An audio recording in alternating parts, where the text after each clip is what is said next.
decirles que el día de hoy debí haber meditado 3 horas, no nada más un ratito. Porque abrir el Congreso para mí es una gran responsabilidad.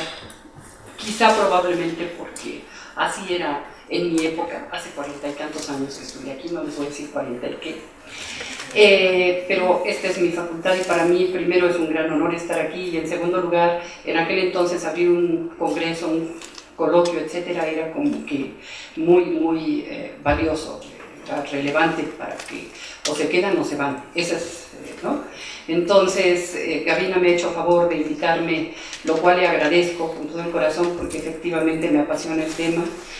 No nada más desde el punto de vista teórico, sino en la práctica, obviamente. Entonces, pues sí, nada más que esta vez, como soy un poco mujer fácil, a todo digo que sí, se me ocurrió decir que iba yo a hablar sobre mindfulness y empatía. Y lo que yo conozco de empatía es totalmente teórico porque no trabajo con eso, pero siempre me anduvo llamando la atención relacionar el mindfulness con la empatía y con los potenciales transferidos. Entonces, hace 2 años que me hizo favor de invitarme también, neurociencias, las bases neurocientíficas del mindfulness. Bueno, ahí no llegué tan, ¿no? Porque, bueno, más o menos me muevo, pero el día de hoy, híjole, bueno, ahí les va lo que preparé. Y muchísimas gracias, Gavina, por la presentación y sobre todo por la invitación. Para mí es un honor estar aquí. Puse los 3 escudos porque, primero que nada, ciertamente soy puma de corazón, o sea, y lo seré toda mi vida. Yo soy de aquí, de la UNAM, aunque no haya estado en la Facultad de Psicología porque estuve 40 años en la Facultad de Medicina, de todas maneras yo soy puma y se acabó. Entonces, efectivamente, como dice ahí, soy de la UNAM y lo seré toda la vida. Después, pues, también hemos fundado esta sociedad para el estudio y reducción del estrés y trabajo en la WIC, que es en donde ahora hago investigación y cosas por el estilo. Entonces por eso se me hacía como muy justo, porque los 3 espacios me han permitido poder aprender, pero básicamente quien a mí me dio las bases en todos sentidos, investigación, académicos, lo que sea, es mi querida UNAM. No lo entendí.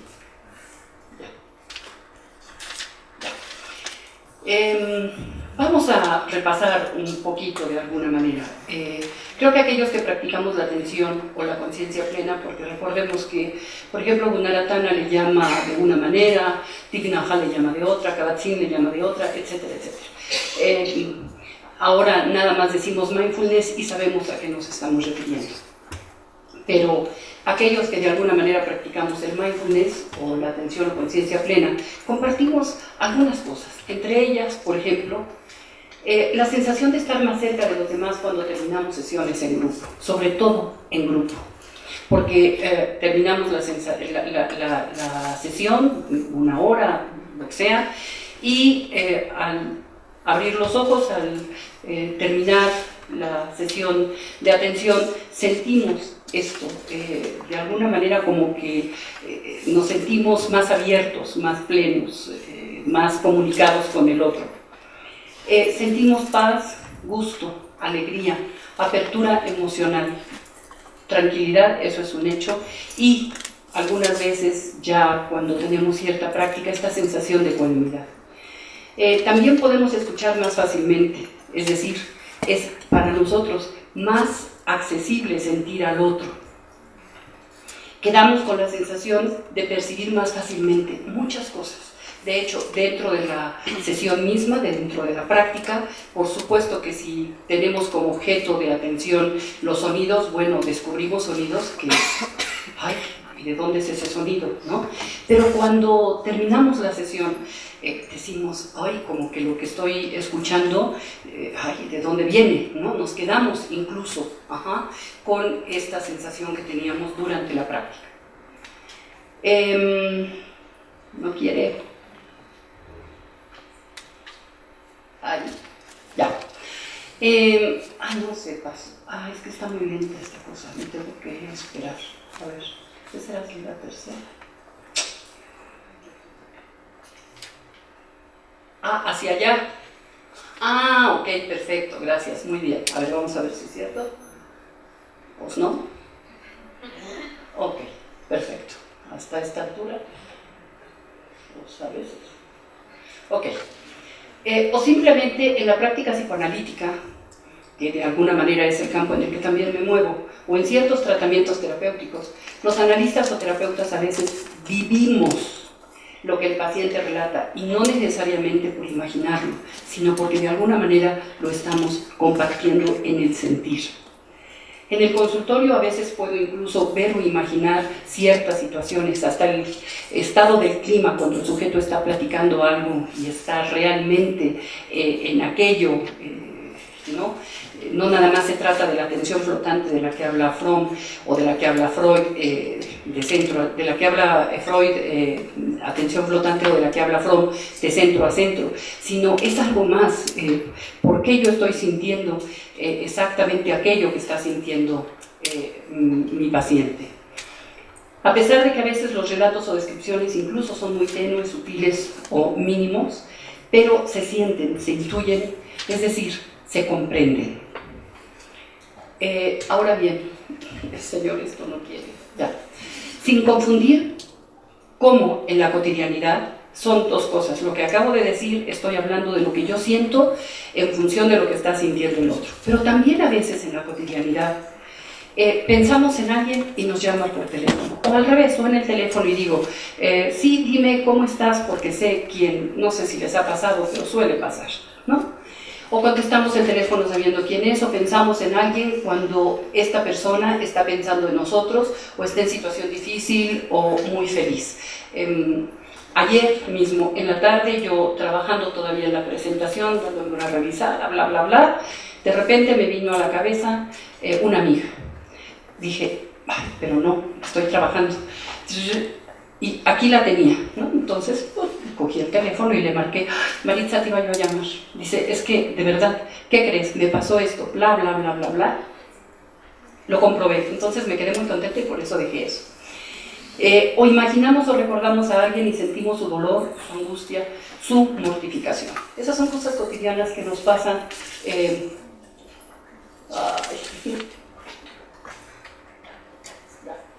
O otra de las cosas que muy cotidianamente nos sucede, si estamos en un cubículo y pensamos en algo, alguien en otro cubículo piensa lo mismo, después de que ambos meditaron un rato. Tenemos los mismos patrones electroencefalográficos cuando nos encontramos en silencio, pero de alguna manera comunicados, ¿no? Y eso se demostró en esta facultad, se ha replicado en otros laboratorios en Estados Unidos, en Francia, en India, etcétera, pero eso se descubrió de alguna manera básicamente aquí, aunque ya se estudiaba antes en otros lados. Ahora bien, realmente, si se fijan, primero lo que mencioné es que a veces nosotros, cuando tenemos a alguien enfrente, sentimos lo que está sintiendo el otro, y cuando nos referimos a estos ejemplos, estamos hablando, tratando de hablar de lo que es la empatía. El que sienta lo que el otro siente se llama empatía. Sin embargo, en lo que siguió, el hecho de que yo pueda estar pensando en algo y de repente Gabina me dice, oye Maritza, fíjate que, y es lo que yo estaba pensando, así como que, como diría alguien de esta facultad alguna vez, voy a traer puesto un casco de plomo para que no me salga nada, ¿no? Entonces, ¿sí sabes quién decía eso? Jacobo. Entonces, que respondamos como el otro es comunicación interhemisférica a través del potencial transferido, y el ejemplo está aquí abajo, no se alcanza a ver probablemente mucho, ¿dónde me dijo el señor que se le apachurraba? Aquí, ajá. Esto es un potencial transferido, esto es el control y esto es el experimental. Cuando un compañero platicaron, después se fue un compañero en un cuarto y el otro compañero en otro cuarto, se le da un estímulo al número 1 y el número 2 responde exactamente igual que el número 1, de esta manera. Entonces, bueno, esto creo que es, y la empatía, bueno, aquella figura, espero que, es para acá, qué complicado es esto, ya. Ahora bien, entonces el proceso de la empatía y el proceso del potencial transferido, yo creo que vamos a repasarlo muy levemente para que veamos, o cada quien no opinemos si estamos hablando de lo mismo o estamos hablando de dos cosas diferentes. Y después, ¿por qué la meditación de alguna manera? ¿O por qué la atención plena nos favorece y nos facilita? ¿Qué respecto a la empatía? ¿Qué respecto a el potencial transferido? ¿Y qué respecto a la compasión? Desmenuzando, ¿qué pasa en nuestros cuerpos cuando practicamos atención plena? En nuestro cuerpo. ¿Qué zonas cerebrales se activan cuando vemos o imitamos a alguien, aunque sea mentalmente? ¿Qué es atención plena? ¿Qué es empatía? ¿Qué son las neuronas espejo? ¿Y qué es el potencial transferido? Bueno, vamos muy rápidamente a repasar esto. Nada más recordando, para que nos homogeneicemos de alguna manera con los conceptos, recordemos que el mindfulness es esta palabra que es una palabra inglesa que lo que trata de representar es el término Pali Vipassana. Pero Gunaratama le llamaba, o le llama en sus libros Presencia Mental, por ejemplo, Thich Nhat Hanh le llama conciencia plena, Gunaratama presencia mental, Thich Nhat Hanh plena conciencia o conciencia plena, Kabat-Zinn le llama atención plena, y los neurocientíficos en sus artículos, la mayoría les llaman meditación consciente. Entonces, si se fijan, desde ahí valdría la pena que estuviéramos como muy atentos porque lo traducen de manera diferente. Estamos hablando de Gunaratama, un monje budista, Theravada, estamos hablando de Thich Nhat Hanh, budista zen, de Kabat-Zinn, que estudiaba estrés y que es un científico, y los neurocientíficos de ahora, la mayoría, Richard Davidson, Sarah Lazar, etcétera, etcétera, hablan acerca de la meditación consciente. Yo recuerdo que mis maestros me decían que sobre todo en México teníamos que ser muy cuidadosos en hablar de meditación, porque desafortunadamente la palabra meditación tiene como un sesgo, o la gente lo sesga hacia lo religioso. Y el mindfulness no es ni magia, ni una filosofía religiosa, ni nada por el estilo. Por lo menos desde aquí lo estudiamos desde el punto de vista neurocientífico, psicofisiológico, psicodinámico, pero no es una religión. Y muchas personas, cuando les habla uno de meditación, se imaginan, yo creo que a las monjas carmelitas descalzas meditando o algo por el estilo, ¿no? Entonces, sin embargo, los neurocientíficos lo han traducido en español como esto, como meditación consciente. Ahora bien, si quedamos que esto es mindfulness, es una palabra, como decía hace rato, que deriva de o sea, que realmente lo que significa es vipassana. Vipassana proviene de dos raíces en pali. Pasana, que es ver o percibir, y vi, que significa es un prefijo con muy complejo porque tiene varias acepciones, conjunto de connotaciones como dentro de y a través de. Entonces, dentro de lo que estoy percibiendo, a través de lo que estoy viendo o percibiendo. Y Vipassana Bhavana es el cultivo de la atención plena o de la mente enfocado a ver de una manera que conduce a la introspección y a un entendimiento completo de lo que se ve. En psicoanálisis somos muy dados a decir que la objetividad es ver las cosas tal y como son, es decir, ver la realidad. Decimos que una persona madura es aquella que es objetiva y una persona objetiva es aquella que ve las cosas como son. Y ver las cosas como son, teóricamente, ¿no? Sí, muy teóricamente, es estar viviendo en la realidad o ver lo que realmente está pasando. Entonces, de alguna manera esto es muy interesante porque a través de la atención plena podemos aprender, no nada más a ver dentro de nosotros mismos, que en una sesión analítica nos podemos llevar mucho tiempo, sino simplemente también el hecho de entender lo que estoy viendo, ¿sí? No nada más lo veo, sino que lo entiendo. Y eso, pues, es una grandísima ventaja. Implica también el mindfulness, implica también poner atención plena en un objeto y muy importantemente, sin juicio, sin crítica. Es lo primero que hacemos cuando a una persona le estamos enseñando lo que nosotros hemos aprendido de la técnica. Sin juicio, no es bueno, malo, feo, grato, nada, simplemente lo observo tal y como es, lo percibo tal y como es. Simplemente implica una práctica y una filosofía de vida, una forma de vivir, una forma de observar, de hacer, de sentir o de ser. Y esto finalmente para mí sería pues muy importante porque alguien dijo, Fromm dijo que lo importante en la vida sería aprender a vivir en gerundio.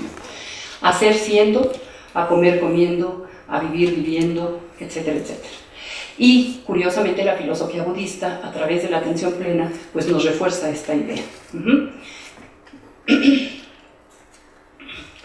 Volviendo a la misma canción, ahí había puesto, esos no son cuadritos, eran unas figuritas muy bonitas. A veces me tardo más en escoger las figuritas que en lo que pongo. Pero miren lo que es la vida, ¿no? No salía. Bueno, entonces nada más repasando, porque se me hace que es muy importante que nos quedemos con esta sensación de lo que es el mindfulness, implica poner atención en un objeto sin juicio en el momento presente. Sin juicio. En ese momento no le digo, me gustó, no me gustó, es feo, es malo, nada. Simplemente implica una práctica de observación de la realidad del objeto. Es decir, nos está enseñando de alguna manera a ser objetivos. La definición de Thich Nhat Hanh a mí me gusta mucho, viene en uno de sus libros que precisamente así se llama. La definición de Thich Nhat Hanh es el milagro para él, el mindfulness, es el milagro que nos permite ser dueños de nosotros mismos y recuperar la plenitud. Habla de recuperar la plenitud, no de obtener la plenitud, de recuperar. Quizá por eso es que me gusta tanto esta definición, porque querría decir que así es como nosotros somos, o nacemos, o estamos. Sin embargo, por muchas cosas que para qué me meto, la vamos perdiendo esa plenitud, pero a través precisamente de la atención plena, Thich Nhat Hanh dice, recuperamos esa plenitud, espontaneidad, libertad, implica muchas cosas. Y en su libro, se los recomiendo, es precioso, El milagro del mindfulness, menciona muchas más cosas. Pero esta definición es de mis predilectas. Y ahora ya quiso y rápido. Ahora ya quiso. Oh, la canción, ¿dónde está? Ahí está. Ok. Él dice, o hablando más bien, no Thich Nhat Hanh, sino hablando de lo que es la plena conciencia para seguir la terminología de Thich Nhat Hanh, en el Sutra de la Atención dicen, cuando un monje está caminando o camina, sabe, estoy caminando. Cuando está sentado, sabe, estoy sentado. Cuando está tumbado, sabe, estoy tumbado. Es como les decía hace rato, si estoy comiendo, de hecho hay otra forma de decirlo, cuando como, como. Cuando duermo, duermo. Cuando hablo, hablo. Lo que sea, ¿no? Pero estoy en el aquí y en el ahora, con esa atención plena, sin imaginarme si funciona, si no funciona, si me gusta, si no me gusta, si lo percibo, siento, ¿no? De hecho, esa palabra de sentir es muy importante. Sea cual sea la postura que su cuerpo adopte, el monje debe ser consciente de su posición. Igual que nosotros cuando practicamos y cuando nos sentamos, por supuesto que estamos conscientes de nuestra postura y sobre todo al inicio, porque al inicio yo, en buena medida quizá por la estatura que tenía, porque ya bajé 2 centímetros obviamente, pero me encorvaba. Y cuando comencé realmente a sentarme, bueno, ¿para qué les cuento? Mantener la espalda realmente como debe de ser, en posición digna, diría Kabat-Zinn. Pero entonces uno, aparte de que aprende, es un condicionamiento, el sentirlo, el vivirlo, es una experiencia, porque pues, uno camina y uno se sienta, pero no está uno consciente de cómo estoy sentado y cómo voy caminando y qué siento, nada.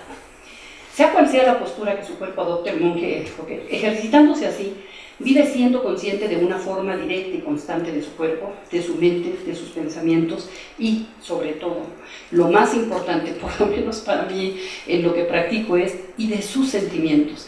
¿Y por qué hablo de sus sentimientos? Porque tengo la experiencia de que en escuelas secundarias yo le he preguntado a los chicos, ¿me puedes por favor hacer una lista de por lo menos 10 sentimientos? Y es muy triste ver que llegan a 3. Alguno una vez llegó a 5, ¿no? Y que decimos de que la diferencia entre emociones y sentimientos, pero como ahora todo es chido, padre o güey, entonces pues ya cuál sentimiento, ¿no? Realmente no es lo mismo ira que coraje que desagrado, son cosas diferentes, pero es muy difícil ahora que los chicos sientan, y para mí es muy importante que los niños aprendan a sentir, y para eso mi amiga Mira les enseña.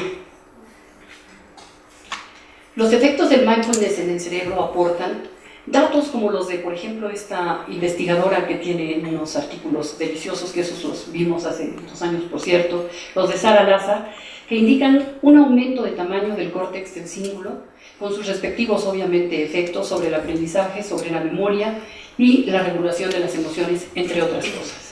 La disminución de la actividad de la amígdala derecha, esta es interesantísima. La disminución, ¿se acuerdan? La amígdala forma parte del lóbulo temporal y de alguna manera es una de las estructuras responsables de la fisiología de las emociones. Entonces, la disminución de la amígdala derecha apoya la hipótesis de que la atención plena puede mejorar la estabilidad emocional y la respuesta al estrés. ¿Por qué? Porque personas controles siguen con su tac, con sus disparos, ¿no? En cambio, ponen a personas, las sientan, les enseñan atención plena y entonces esta actividad se disminuye. Los efectos sobre el cerebro no solo se presentan durante la práctica, esto es muy interesante, porque si no diría uno, ay, pues, ¿qué? ¿Voy a estar sentado todo el día? Pues no, ¿verdad? No solamente es durante la práctica, sino después de la práctica, nosotros nos quedamos con una sensación o con una actitud, con una forma de ver la vida, con una forma, con una actitud diferente. Esto es lo que es muy importante, porque obviamente que nuestro sistema nervioso pues no está nada más, ya te sentaste, ok, me comporto de alma, ya saliste, ya, pues entonces otra vez de otra manera. No, claro que hay plasticidad cerebral, hay aprendizaje, hay condicionamientos, etc. Y la última, el mindfulness cambia el cerebro y a la función inmune. Hay varios artículos que hablan de eso. Y esta gráfica es la última que ha salido sobre el número de experimentos que hay precisamente sobre mindfulness desde el punto de vista científico en publicaciones de revistas indexadas. O sea, realmente creo que si sumamos, yo me puse a hacerlo, sí, porque me divierto, son más de 3.000 ya, ¿no? Hace 2 años eran 2.575, me acuerdo muy bien. Y luego busqué la última, es esta, nada más llega hasta el 14, o sea, faltan los trabajos del 15, y luego los del 16, etc. Y yo digo que va a seguir subiendo. Creo que realmente con esto de alguna manera nos damos cuenta que los neurocientíficos han descubierto que algo le hace la atención plena al cerebro, algo nos hace la atención plena como seres humanos, como personas, a nuestro cuerpo, etc. La gráfica esa me encanta, yo no lo van a creer, pero he soñado con ella. Es que me impactó cuando la vi por primera vez. ¡Ay, cosa! Ya. Ahora bien, permítanme por favor que hagamos este pequeño ejercicio, se me olvidó cuando me subí. Joven, ¿podría por favor usted rápidamente entrar a YouTube? Muchas gracias. Es un ejemplo muy rapidito. Es que yo lo intenté poner y no lo pude grabar, quién sabe por qué. ¿Sí? En YouTube pone bostezo. Vamos a hacer un ejercicio, es muy elemental, muy sencillo, pero muy interesante.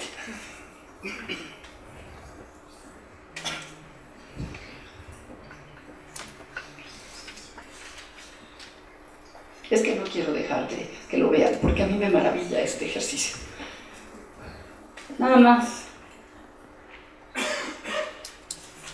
Se llama Te reto a no bostezar.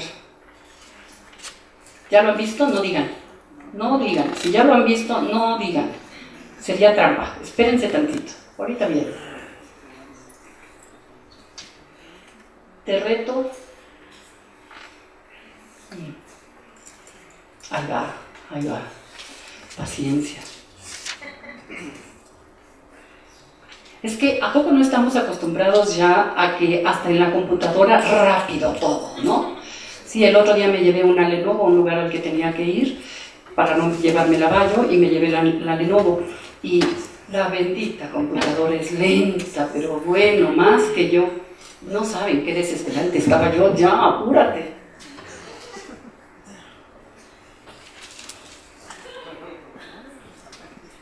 Y eso que practico el mindfulness, imagínense si no cojo la computadora y chas, chas, responde.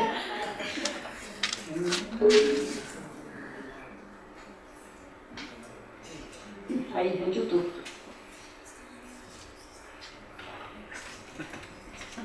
Ahí, arribita, ahí abajito, abajito, abajito, abajito, más abajito, más abajito, más abajito. a donde dice ahí.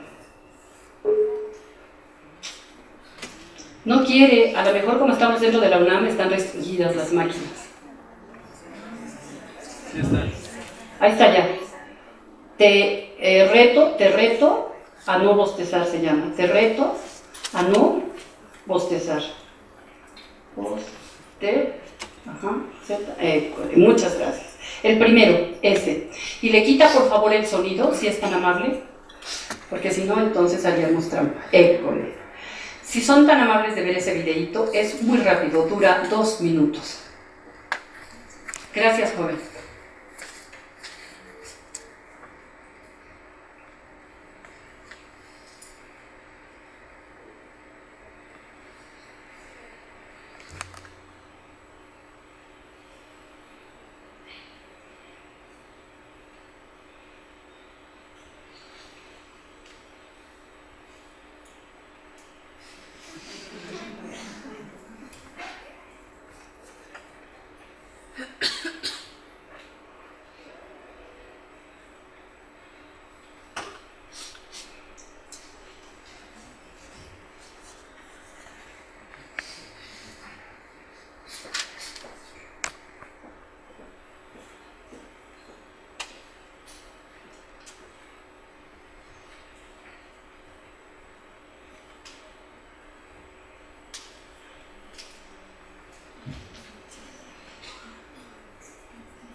Gracias, joven, con eso es suficiente. Creo que no me funcionó mucho el experimento. No se controlen, sean espontáneos. Levanta la mano, por favor, ¿quién bostezó? Muchísimas gracias, entonces no me falló el experimento, ¿no? Lo que pasa es que, claro, con la definición de empatía al principio sabíamos de qué se trataba, ¿no? ¿Sí? No, ya bostezó alguien más, ya te vi, ¿sí? Bueno, esto era nada más para que... es un experimentito que se utiliza. Ahí está bostezando otro. Perfecto, muchas gracias. Muy bien. Bueno, simplemente esto es la empatía. Vamos a seguirle. Es un pequeño... Ya le podemos... yo le paso, ¿verdad? Ya le podemos pasar a esa y a esa. ¿Sí? Ahora bien, ¿bostezamos por empatía? Pues sí. ¿Y cuáles son las bases neurofisiológicas o psicofisiológicas de la empatía? Vamos rápidamente a tratar de verlo. Para después poder... La base psicofisiológica y sobre todo neurofisiológica de la empatía son las neuronas espejo. En 1996, Risolati, Fogasi, Galese y Fadiga, qué nombrecitos buenos, qué apellidos, reportaron en la corteza premotora de monos unas neuronas que descargaban no solo cuando el mono ejecutaba una conducta determinada, sino cuando veía que otra persona ejecutaba la conducta. Observaba a otros individuos ejecutando dichas acciones. Este experimento yo no sé si sepan, pero se descubrió al azar, así como alguien descubrió que la orina de los diabéticos había glucosa o azúcar, así que fue al azar totalmente, también esto se descubrió al azar, porque ellos trabajaban con la corteza premotora y tenían a monos con electrodos implantados y de repente está el registro de los monos ahí constante y no pasa nada, o bueno, lo que siempre pasaba, de acuerdo a que el mono estaba en reposo, en descanso, y entra uno de los chicos ayudantes que trabajaban allí en el laboratorio y coge una manzana y comienza a comer, y entonces las neuronas del mono, ¿no? Cuando llega Risolati dice, ¿qué pasó aquí? ¿Este artefacto qué fue? No, pues comenzaron a buscar qué podía, y en eso el chico dice, pues es que fue cuando yo cogí la manzana, mordí la manzana y, a ver, ahí fue donde realmente ellos descubrieron que algo pasaba en el cerebro del mono, tan solo con el hecho de ver que el otro estuviera haciendo algo. Y ahí comenzaron las investigaciones acerca de las neuronas espejo. Ahora se sabe que existen neuronas espejo en otras zonas cerebrales de los monos y de algunas aves. En los humanos, en el área premotora, en la zona de Broca y en la corteza parietal. Aquí tenemos todas estas zonas que están marcadas de rojo, son los lugares en los que se han encontrado neuronas espejo. Ok, la canción. Ahí va. Ya. Así, en las neurociencias se supone que estas neuronas desempeñan un importante papel dentro de las capacidades cognitivas ligadas a la vida social, tales precisamente como lo es la empatía, que es la capacidad de ponerse en el lugar del otro, o la capacidad de sentir lo que el otro siente, o la capacidad de ponerse en los zapatos del otro. Él es Giacomo Rizzolatti de la Universidad de Parma en Italia, y él dice: las neuronas espejo te ponen en el lugar del otro. Eso es lo que él dice, que es el que más ha investigado. Y después viene Giacoboni, hay muchos otros investigadores ahora. Con respecto a la empatía, si vemos las siguientes imágenes, no podremos menos que sentir o imaginar muy vívidamente lo que está sintiendo cada uno de ellos. Y creo que a veces, incluso yo les hago un ejercicio a mis alumnos en el que solamente les describo algo y ellos se imaginan y me dicen, por ejemplo, les digo: imaginen que ustedes ven salir a dos chicos vestidos iguales, con una gabardina encima. Uno trae las manos metidas en la bolsa, va caminando con la cabeza agachada, y el otro va platicando, va moviendo las manos, bla, bla, bla, etc. ¿Y qué se pueden ustedes imaginar de esas dos personas?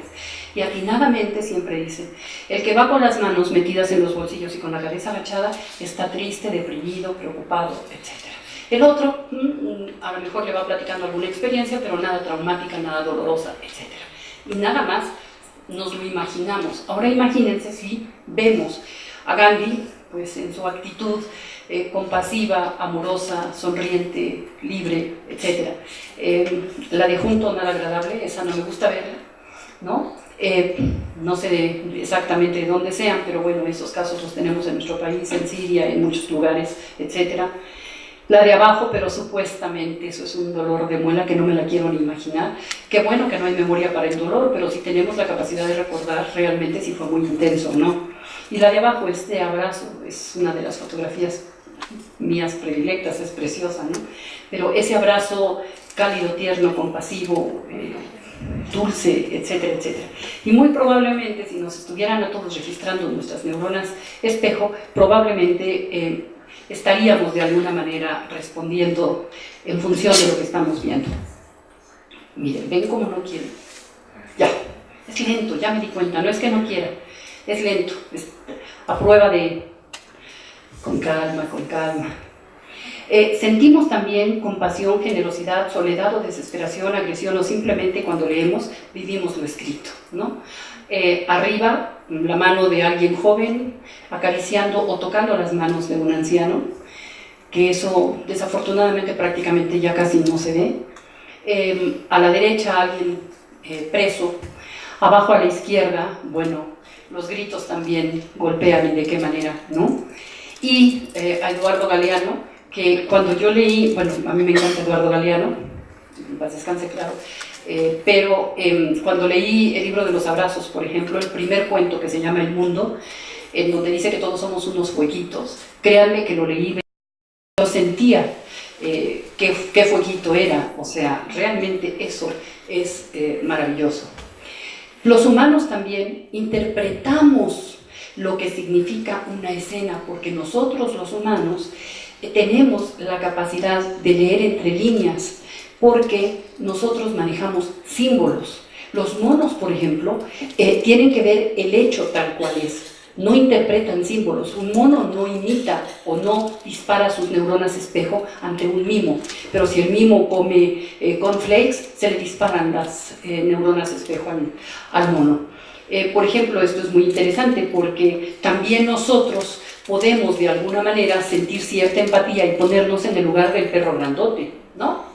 O sea, ya se dieron cuenta, está en la cama chiquita y el chiquito está en la cama grandota, y eso pasa en realidad, yo lo sé, que pasa en realidad. A la derecha, bueno, esta es una cruz que está precisamente en Ciudad Juárez, o en Tijuana, no me acuerdo. El de abajo, este es un simbolismo precioso, el águila la tenían amarrada y logra volar, está rota sus ataduras. Y bueno, la de derecha abajo no tengo nada que decir, es simplemente Don Quijote y Sancho Panza. Y cada una de ellas nosotros las vamos a interpretar en función de nuestra propia experiencia, de nuestra propia psicodinamia, pero la interpretamos y nuestras neuronas espejo responden a ellas. Y sentimos empatía por esa situación. Cuando vemos películas también pasa, eso es exactamente lo que sucede, que salimos de ver una película porque de alguna manera hacemos catarsis y también nos identificamos o tenemos y sentimos empatía por alguien, por ejemplo la de arriba, ¿no? O sea, bueno, yo quisiera que vieras a muchos ángeles así como él, la de la derecha, pero por supuesto que para nada, ¿no? Esa, ay, yo no sé por qué la vi, etcétera, ¿no? La de abajo de en medio es muy interesante porque me mandaron el video completo de la lapidación de una mujer y bueno, creo que no lo olvidé en no sé cuánto tiempo, y la de Milarepa, que es una película verdaderamente preciosa, o Milarepa, nunca he sabido cómo se llama, Milarepa, en español sería Milarepa. Sí, porque la R en medio, ¡ay, que te cambies! ¿Qué onda? Ahí está.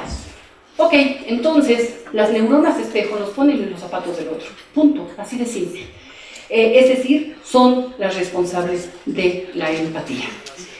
Ya que, por favor, en los humanos, las neuronas espejo interpretan hasta los más insignificantes detalles musculares de los demás.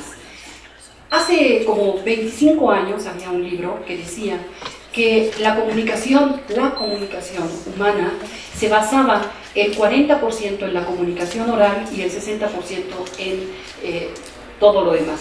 Nuestra actitud, nuestros movimientos, nuestra postura, etcétera, etcétera. Los últimos trabajos en esto dicen que solamente el 19% de nuestra comunicación es oral. Lo demás es por otras cosas, ¿no? Nuestra actitud, cómo vemos nuestras facies, absolutamente lo que les describí de los dos chicos, uno con las manos metidas en el bolsillo y el otro caminando platicando. Entonces esto es verdaderamente interesante. Así nuestro cerebro es un radar andante especializado en detectar lo que les rodea. Nada más que aquí es en donde viene lo interesante también, porque claro que nuestro cerebro es un radar, pero ¿qué tanto captamos conscientemente de lo que pasa a nuestro alrededor? Muy poquitititito.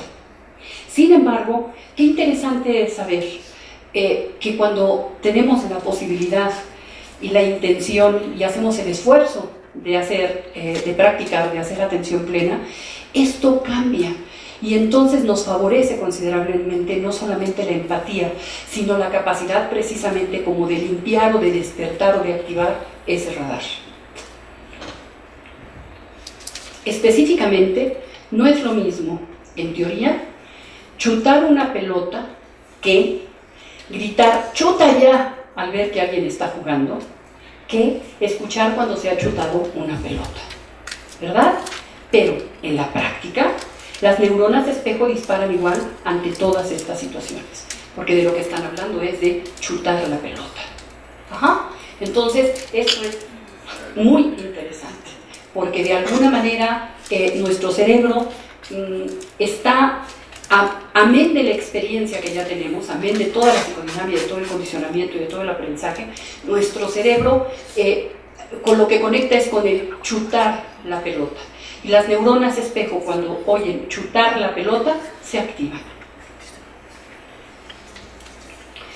Por lo tanto, gracias a nuestras extraordinarias neuronas espejo, que influyen en nuestra imaginación, podemos comprender los estados mentales de los demás, simulándolos en nuestro cerebro y sintiendo lo mismo.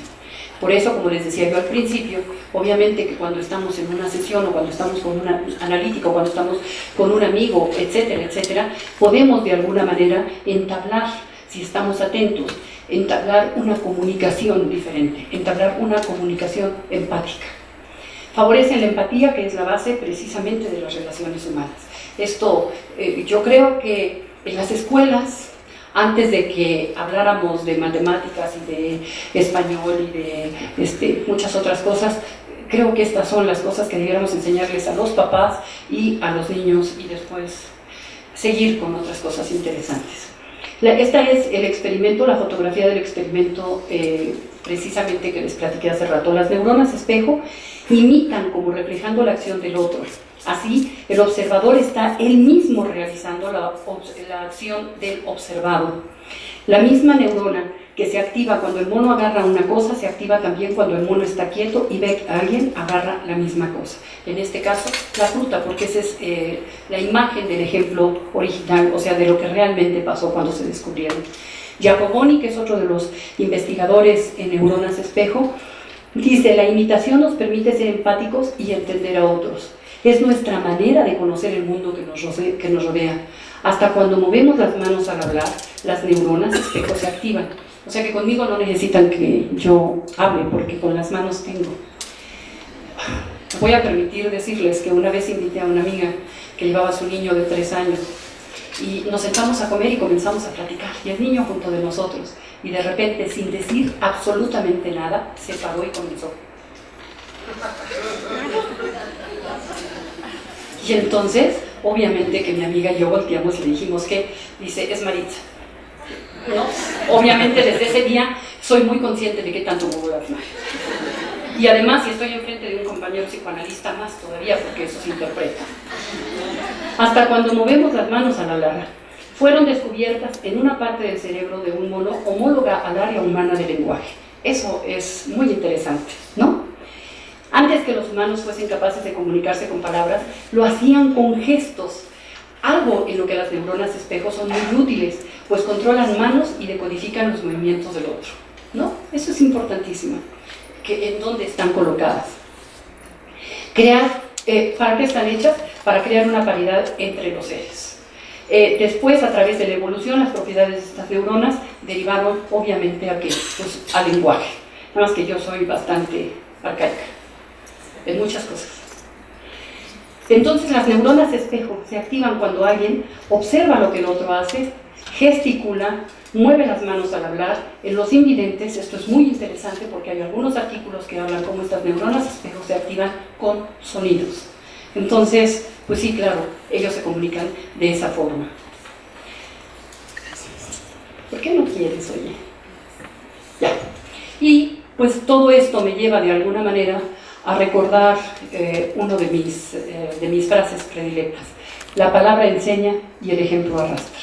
O sea que no necesitamos hablar y decirle al hijo, pórtate bien, o lo típico que todos los padres decimos. Hay una que me encanta, porque además la he oído: mira hijito, cuando estés en la escuela, si un niño o una compañerita viene y te pega, ¿no?, o te lastima, tú le dices, respétame, por favor, me duele lo que me estás haciendo. Sí, papi, ándale pues, vámonos a la escuela. De ahí van. Y entonces van a la escuela y el niño va atrás, el papá va manejando, y al papá se le cierra un auto. Y el señor coge el bastón ese con el que se atora los volantes y se baja, ¡chas, chas, chas! ¿Qué creen que vaya a hacer el niño cuando llegue a la escuela? Tan simple, ¿no? Y en buena medida eso es la base del bullying, que es otro de mis temas, ¿no?, y predilectos. Pero por supuesto, la palabra enseña y el ejemplo arrastra. Y hay toda una base neurocientífica que nos está diciendo que imitamos y que nuestras neuronas espejo imitan, ¿no? Así de simple. Siempre he querido saber quién dijo eso, pero lo he buscado y no lo encuentro. Entonces, quién sabe a quién se le habrá ocurrido, pero era un sabio. Ay, ¿mande? ¿Quién? ¿Pero el mindfulness qué dijiste? Seguramente que practicante de mindfulness, seguramente que... Ahí está ya. Oh, qué canción.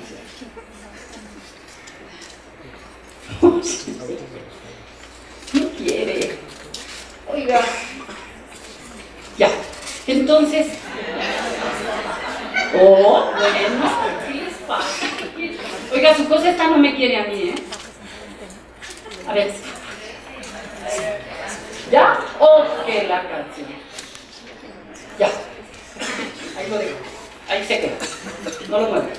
Bandura tenía razón. Si recuerdan ustedes, si la mayoría de los que estamos aquí somos psicólogos, Bandura tenía razón. Es el padre del concepto de aprendizaje vicario o aprendizaje social. Y se acuerdan de su típico muñeco bobo, del video de su muñeco bobo, del experimento que hizo del muñeco bobo. lo recuerdan, ponían a un muñeco, la maestra le pegaba, lo pateaba, lo aventaba, etc.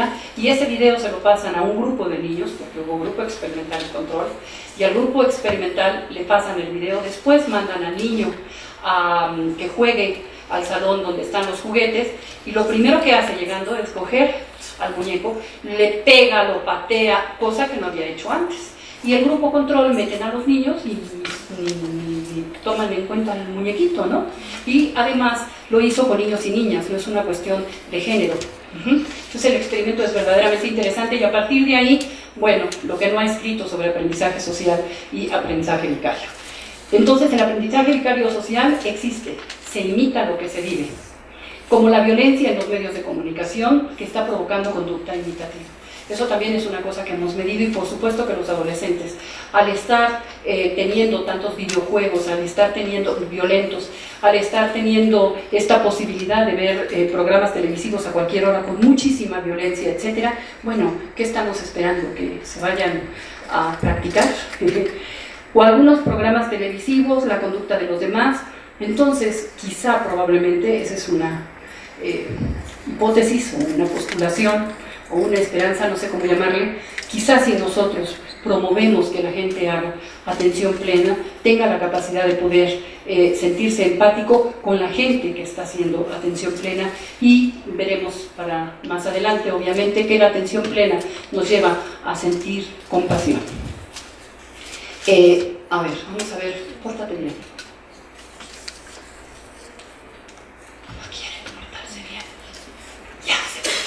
Es que ya me di cuenta, es lento, ya me di cuenta. Te apachurras y se tarda en pensar y luego da, ok. Pero entonces ustedes se preguntarían, y sí, hay que ponerlo en atención plena esta cosa. Ustedes se preguntarían, ¿y dónde queda el libre albedrío si precisamente lo único que hacemos es ponernos a imitar lo demás? Pues es un concepto optimista el del libre albedrío, pero existe gracias a los mecanismos de control. Pues no imitamos todo el tiempo. Si imitáramos todo el tiempo, verdaderamente saliendo de ver una película de Criminal Minds, nos echaríamos a alguien, ¿no? ¿Sí? Hay esperanza de que exista. No somos robots que únicamente pueden hacer lo que ven. Sería peligroso realmente. En último término, todo esto significa que el libre albedrío no es completo, o no como se concibe, que hago lo que se me dé mi regalada gana y no imito y no aprendo de los demás. Lo que vemos y experimentamos determina la manera en la que nos comportamos. Eso es lo que de alguna manera apoya los experimentos de empatía y neuronas espejo. ¿Vemos y experimentamos? Lo que vemos y experimentamos. Sí, las neuronas espejo se activan al imitar un acto, luego estas mandan el mensaje a través de la ínsula al sistema límbico, específicamente a la amígdala, ¿se acuerdan de la vía, no? Entonces, es una zona donde se integran las emociones, la amígdala, es lo que decíamos hace rato, pero la ínsula, esta me encanta, ¿a poco no es buena? ¿Sí? Vean, qué cosa más preciosa. El día que yo logre que mi pastor alemán negro, que es un nieto de lobo, haga eso, me doy por bien servida. Qué cosa más preciosa. Bueno, nada más era para que no... Ya te apachurré. ¿No quieres? A ver, otra vez. Ya. ¿Cuál es la función de la ínsula? Nada más por recordar. La ínsula anterior interviene en la conciencia introspectiva. Miren qué interesante, ¿no? De los estados del cuerpo. Como yo me pregunto, como cuando practicamos precisamente atención plena, seguramente, porque además hay algunos artículos por ahí, específicamente de Sara Lazar, que toca a la ínsula y que habla de la ínsula. La ínsula posterior conecta recíprocamente con la corteza somatosensorial. También desempeña un papel importante en la percepción consciente de señales introspectivas que se producen durante el transcurso de un estado emocional, por lo que constituye un sustrato neurobiológico para la experiencia de los sentimientos y que contribuyen a orientar la conducta de acuerdo a las necesidades corporales, informando las mismas a la corteza singular, órbito frontal y prefrontal medial. Pues recordemos que el órbito frontal, sobre todo, es en donde se integra el juicio, las decisiones, la ética, la ecuanimidad, etcétera, etcétera. Así de simple. Bueno, entonces, como que vamos, ya espero, relacionando, sentarme, neuronas en espejo, imitar ciertas estructuras que favorecen la introspección, que es precisamente lo que logro a través de la atención plena, ¿no? Para así entonces, la actividad en este sistema está correlacionada con la cantidad de empatía. Hay estudios que demuestran que los niños que imitan o observan las expresiones faciales presentan actividad en estas áreas, por supuesto, y cuando más activas son dichas regiones, más empatía tienen los niños. Digo, está demostrado, no estamos platicándolo. Por tanto, existe un vínculo muy estrecho entre la actividad en estas regiones cerebrales y la tendencia a tener empatía.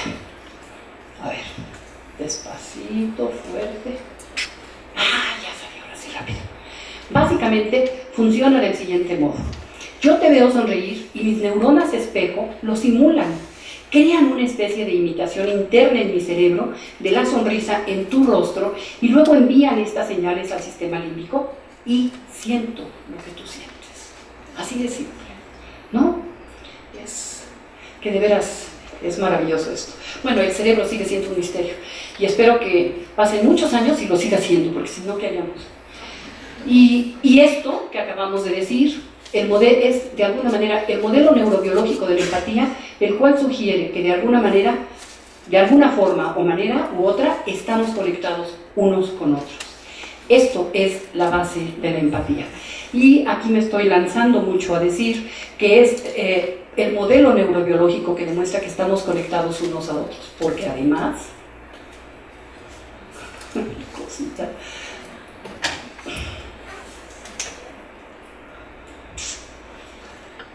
ya.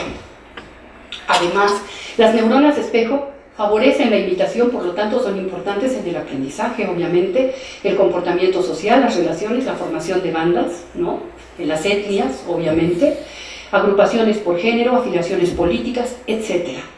Nos refuerzan que la familia, la sociedad, la comunidad son valores realmente innatos. Quizá probablemente se acuerdan del triángulo de Maslow, ¿no?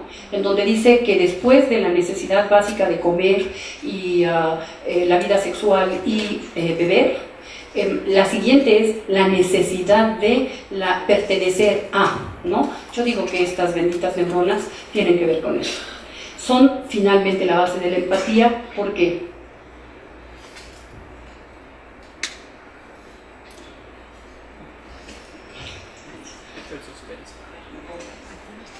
pues creo que ya se saltó una, ¿eh?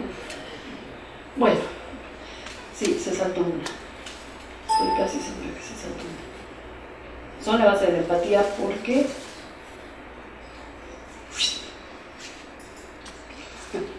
oigan, consíganse otro, ¿eh? No, por eso. Ahí está, creo. Ya no sé, pero yo creo que sí va a estar medio difícil que todos estén, está medio complicado. Por lo tanto, no solo, con base en todo esto que hemos platicado, de los primeros ejemplos que pusimos, no solo en psicoanálisis las neuronas espejo son la base neurofisiológica de la empatía, también, por ejemplo, en los periodistas que seleccionan fotos para el periódico. Yo conozco a alguien que es la encargada de un periódico, de una institución, en el que ella selecciona qué fotografía es la que se va a poner en la nota. Y cuando hay cosas terribles como cuestiones de terroristas o cosas por el estilo, ella tiene que revisa a veces al día 1000 y pico a 2000 fotografías diarias. Ya se pueden ustedes imaginar cómo sale. Médicos, fisioterapeutas, odontólogos, actores, cineastas, es decir, absolutamente todos experimentamos esto. Distingamos ahora, nada más rápidamente, lo que es simpatía, empatía y antipatía. Una amiga homeópata, hace poco me acaba de decir, bueno, me lo recordó, claro. Me dijo un día, yo no lo había pensado, que para ellos, para los homeópatas, era muy importante, que eran de las primeras cosas que aprendían, el distinguir lo que era la simpatía, la empatía y la antipatía. La simpatía consiste, por una parte, en el hecho de compartir los sentimientos del otro, de experimentar con él o ellas penas y alegrías, y por otra, la inclinación, la atracción hacia el otro. La empatía es la facultad de ponerse en el lugar del otro, y la antipatía, ya se sabe, es todo lo contrario a la simpatía. Y entonces ella me dijo, es que nosotros, al trabajar con personas, no tenemos que ser ni simpáticos ni antipáticos, simplemente empáticos. Y creo que tenía toda la razón. Una monja budista, que es Martine Bachelor, que colgó los hábitos y después se casó con Stephen Bachelor, escribió un libro. Es maravilloso su libro, lo deberían de conseguir porque es verdaderamente precioso. Se llama Meditar para vivir. Y otra monja budista, Pema Chodron, dice: meditar es sentir. Es decir, poner atención plena, practicar mindfulness, es aprender a sentir. Y entonces, bueno, si de alguna manera la empatía, al estar imitando esto que está haciendo el otro, me permite ponerme en los zapatos del otro y al mismo tiempo hago atención plena, pues como que la relación es bastante clara. Así, una comunicación empática implica sentir gracias a las neuronas espejo con objetividad, racionalidad, libertad, sin prejuicio, sin antipatía ni simpatía, simplemente sintiendo al otro, punto. Y de ahí nos vamos. No, ven, ya se fue para atrás.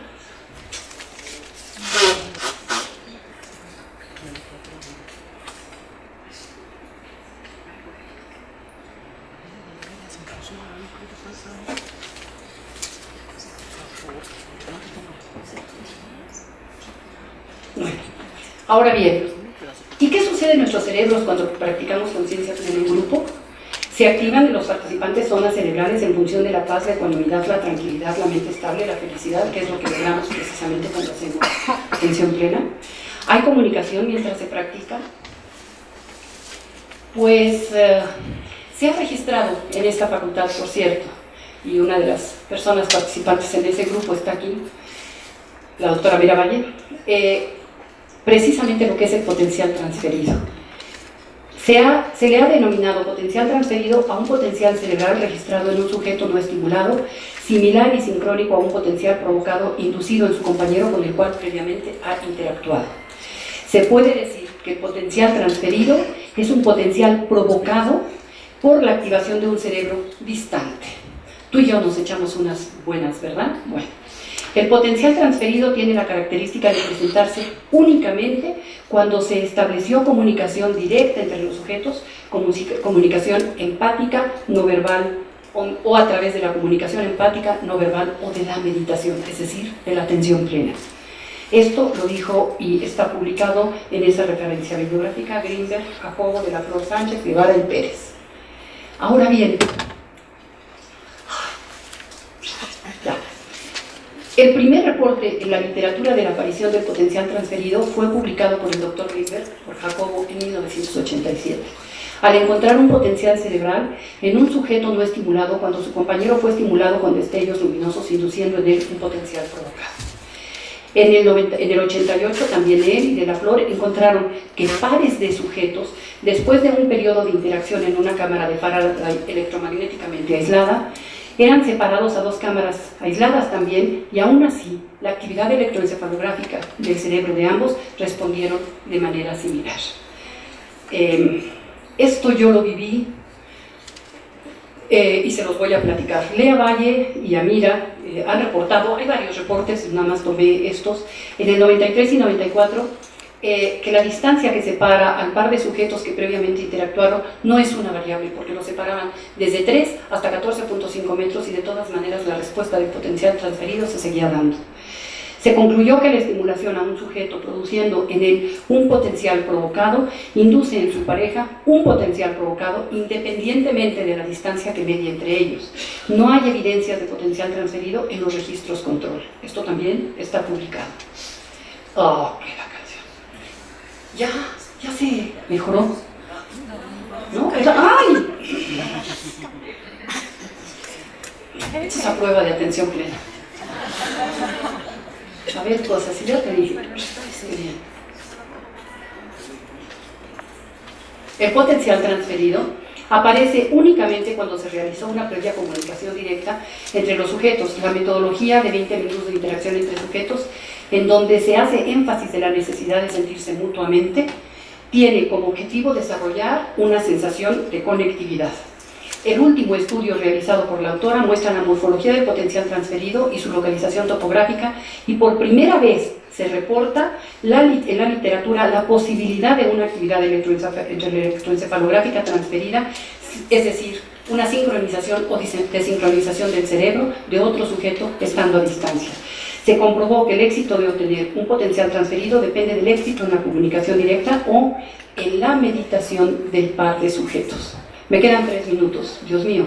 Sin embargo, soy testiga de una experiencia en la que ya no se las platico tal cual, pero créanme que estaban 2 sujetos que se acababan de conocer, de hecho yo los presenté, se meten a la cámara, comienzan a meditar y después comienzan a comunicarse sin decir una sola palabra, al grado tal que había un hoyito por el que pasaba del cuarto aislado electromagnéticamente, había un hoyo por el que pasaba un cable, porque había osciloscopios afuera y osciloscopios adentro. Por eso es que yo veía en el osciloscopio de afuera, veía los cambios. Y yo dije, estos 2 están platicando. Me asomaba, ¿no? Me asomé para verlos. Estaban calladitos con sus ojitos cerrados y yo viendo en el registro acá afuera, etcétera, etcétera, ¿no? O sea que suena como magia, pero yo lo viví. Ahora bien, ya me quedan 3 minutos, qué horror. Rememorando las investigaciones sobre comunicación directa entre cerebros, pueden ser clasificadas en función de cambios fisiológicos en la salud, en la actividad cerebral.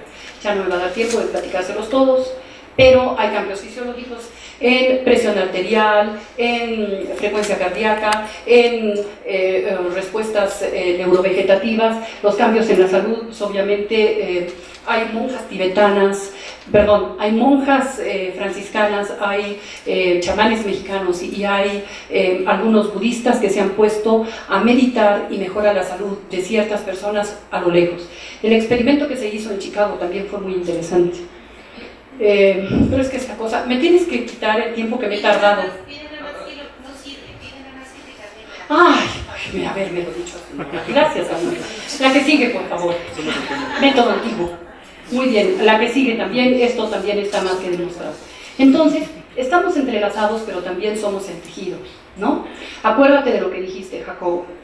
Acuérdate de lo que dijiste. Jacobo también está dentro de nosotros. Nadie nos puede quitar lo que nos dejó, ni siquiera su ausencia. Eso lo dijo David Grimberg a esta Atiel. La que sigue. Bueno, si recordamos que la mente es un ya voy a acabar.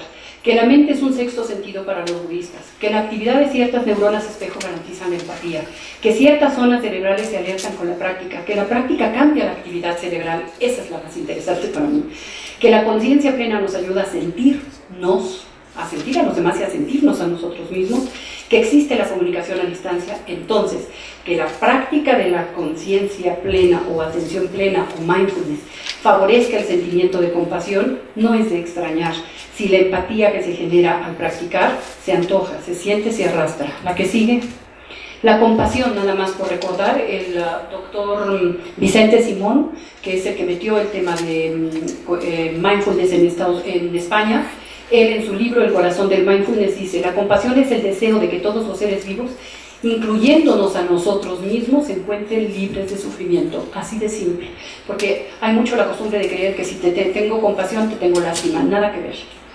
A través de la atención plena, reforzada por la empatía, la compasión se comprende, se siente y se desarrolla. Y a través de sentir al otro, es decir, de la empatía, al ayudar y aliviar el dolor del otro o de uno mismo, hará que sintamos alegría y paz interior. La que sigue, por favor.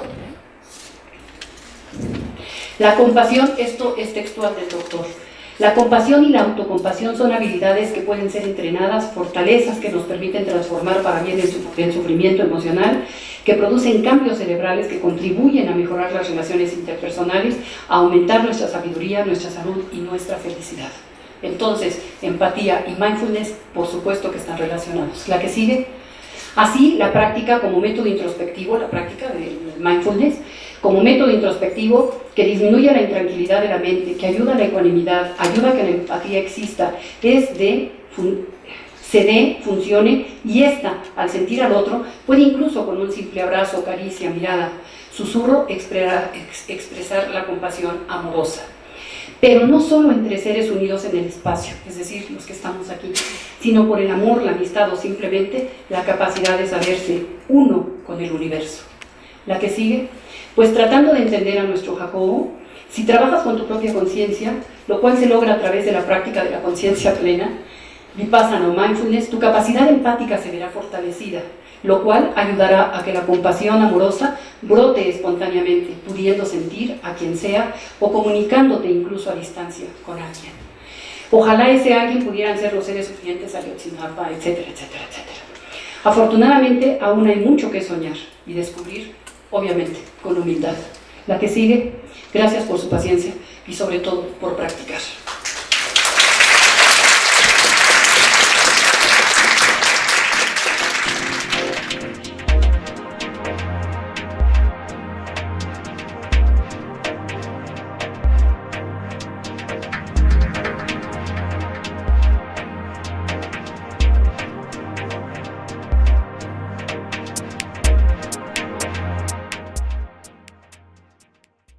Dándome una revisada, bla, bla, bla. De repente me vino a la cabeza una amiga. Dije, pero no, estoy trabajando.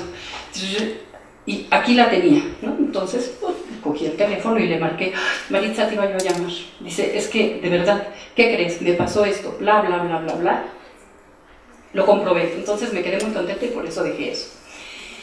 O imaginamos o recordamos a alguien y sentimos su dolor, su angustia, su mortificación. Esas son cosas cotidianas que nos pasan.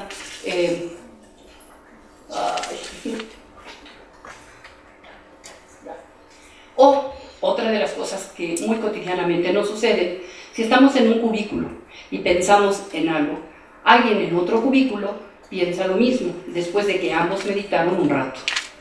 Tenemos los mismos patrones electroencefalográficos cuando nos encontramos en silencio, pero de alguna manera comunicados, ¿no? Y eso se demostró en esta facultad. Se ha replicado en otros laboratorios, en Estados Unidos, en Francia, en India, etc. Pero eso se descubrió de alguna manera básicamente aquí, aunque ya se estudiaba antes en otros lados. Ahora bien, realmente, si se fijan, primero lo que mencioné es que a veces nosotros, cuando tenemos a alguien enfrente, sentimos lo que está sintiendo el otro. Y cuando nos referimos a estos ejemplos, estamos hablando, tratando de hablar de lo que es la empatía. El que sienta lo que el otro siente se llama empatía. Sin embargo, en lo que siguió, el hecho de que yo pueda estar pensando en algo y de repente Gabina me dice, oye Maritza, fíjate que, y es lo que yo estaba pensando, así como que, como diría alguien de esta facultad alguna vez, sobre todo en grupo, porque terminamos la sesión, una hora, lo que sea, y al abrir los ojos, al terminar la sesión de atención, sentimos esto, de alguna manera como que nos sentimos más abiertos, más plenos, más comunicados con el otro. Sentimos paz, gusto, alegría, apertura emocional, tranquilidad, eso es un hecho, y algunas veces ya cuando tenemos cierta práctica, esta sensación de ecuanimidad. También podemos escuchar más fácilmente, es decir, es para nosotros más accesible sentir al otro. Quedamos con la sensación de percibir más fácilmente muchas cosas. De hecho, dentro de la sesión misma, dentro de la práctica, por supuesto que si tenemos como objeto de atención los sonidos, bueno, descubrimos sonidos que, ay, ¿de dónde es ese sonido?, ¿no? Pero cuando terminamos la sesión, decimos, ay, como que lo que estoy escuchando, ay, ¿de dónde viene?, ¿no? Nos quedamos incluso con esta sensación que teníamos durante la práctica. No quiere. Ay, ya. No sé, paso. Es que está muy lenta esta cosa, me tengo que esperar. A ver, ¿qué será la tercera? Hacia allá. Ok, perfecto, gracias, muy bien. A ver, vamos a ver si es cierto. Pues no. Ok, perfecto. Hasta esta.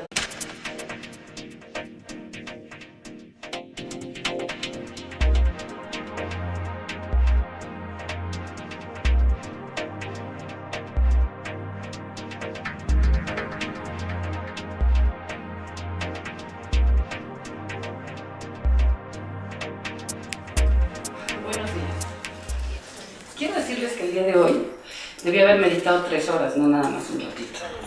porque abrir el Congreso para mí es una gran responsabilidad, quizá probablemente porque así era en mi época, hace 40 y tantos años que estudié aquí, no les voy a decir 40 y qué, pero esta es mi facultad y para mí primero es un gran honor estar aquí y en segundo lugar, en aquel entonces abrir un congreso, un coloquio, etcétera, era como que muy valioso, relevante para que o se quedan o se van, eso es, ¿no? Entonces, Gavina me ha hecho favor de invitarme, lo cual le agradezco con todo el corazón porque efectivamente me apasiona el tema, no nada más desde el punto de vista teórico, sino en la práctica, obviamente. Entonces, pues sí, nada más que esta vez, como soy un poco mujer fácil, a todo digo que sí, se me ocurrió decir que iba yo a hablar sobre mindfulness y empatía. Y lo que yo conozco de empatía es totalmente teórico porque no trabajo con eso, pero siempre me anduvo llamando la atención relacionar el mindfulness con la empatía y con los potenciales transferidos. Entonces, hace 2 años que me hizo favor de invitarme también, neurociencias, las bases neurocientíficas del mindfulness. Bueno, ahí no llegué tan, ¿no? Porque, bueno, más o menos me muevo, pero el día de hoy, ¿sabes? Ok. O simplemente en la práctica psicoanalítica, que de alguna manera es el campo en el que también me muevo, o en ciertos tratamientos terapéuticos, los analistas o terapeutas a veces vivimos lo que el paciente relata, y no necesariamente por imaginarlo, sino porque de alguna manera lo estamos compartiendo en el sentir. En el consultorio a veces puedo incluso ver o imaginar ciertas situaciones, hasta el estado del clima cuando el sujeto está platicando algo y está realmente en aquello, ¿no? No nada más se trata de la atención flotante de la que habla Fromm o de la que habla Freud, de la que habla Freud, atención flotante, o de la que habla Fromm, de centro a centro, sino es algo más. ¿Por qué yo estoy sintiendo exactamente aquello que está sintiendo mi paciente? A pesar de que a veces los relatos o descripciones incluso son muy tenues, sutiles o mínimos, pero se sienten, se intuyen, es decir, se comprenden. Ahora bien, el señor esto no quiere, ya. Sin confundir cómo en la cotidianidad son 2 cosas. Lo que acabo de decir, estoy hablando de lo que yo siento en función de lo que está sintiendo el otro. Pero también a veces en la cotidianidad pensamos en alguien y nos llama por teléfono. O al revés, o en el teléfono y digo, sí, dime cómo estás, porque sé quién, no sé si les ha pasado, pero suele pasar, ¿no? O contestamos el teléfono sabiendo quién es, o pensamos en alguien cuando esta persona está pensando en nosotros, o está en situación difícil o muy feliz. Ayer mismo, en la tarde, yo trabajando todavía en la presentación, bueno, ahí les va lo que preparé. Y muchísimas gracias, Gavina, por la presentación y sobre todo por la invitación. Para mí es un honor estar aquí. Puse los 3 escudos porque primero que nada ciertamente soy puma de corazón, o sea, y lo seré toda mi vida. Yo soy de aquí, de la UNAM, aunque no haya estado en la Facultad de Psicología porque estuve 40 años en la Facultad de Medicina, de todas maneras yo soy puma y se acabó. Entonces, efectivamente, como dice ahí, soy de la UNAM y lo seré toda la vida. Después, pues, también hemos fundado esta Sociedad para el Estudio y Reducción del Estrés y trabajo en la WIC, que es en donde ahora hago investigación y cosas por el estilo. Entonces por eso se me hacía como muy justo, porque los 3 espacios me han permitido poder aprender, pero básicamente quien a mí me dio las bases en todos sentidos, investigación, académicos, lo que sea, es mi querida UNAM. No lo entendí.